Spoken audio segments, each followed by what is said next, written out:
The day Samson fought an army with the jawbone of a donkey. Samson of Israel had made enemies among the Philistines. After his failed marriage to a Philistine woman, the feud turned deadly. In revenge, Samson burned their grain fields, their vineyards and their olive groves. The Philistines answered with cruelty. They burned Samson's former wife and her father alive. When Samson heard what they had done, his anger ignited.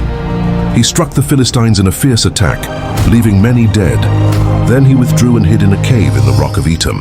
But the Philistines were not finished. They marched into the land of Judah with an army and demanded only one thing: hand Samson over to us. Fear spread through the Israelites. 3,000 men from Judah climbed to the cave where Samson was hiding. They said, "Don't you know the Philistines rule over us? What have you done?" Samson answered calmly, "As they did to me, so I have done to them." The men begged him to surrender. Samson agreed on one condition: they must promise not to kill him themselves. They bound him with 2 new ropes and led him down to the place called Lehi, where the Philistine army waited. When the Philistines saw Samson approaching, they shouted in triumph. But in that moment, the Spirit of the Lord came powerfully upon him. The ropes on his arms became like burned threads. They snapped and fell from his hands.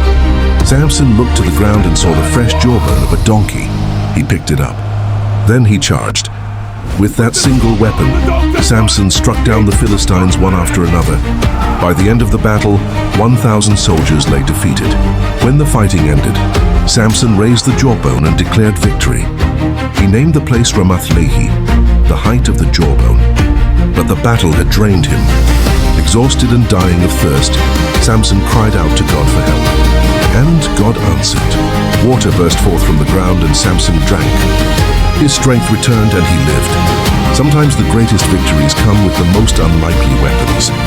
If you believe God can use the impossible, leave an amen.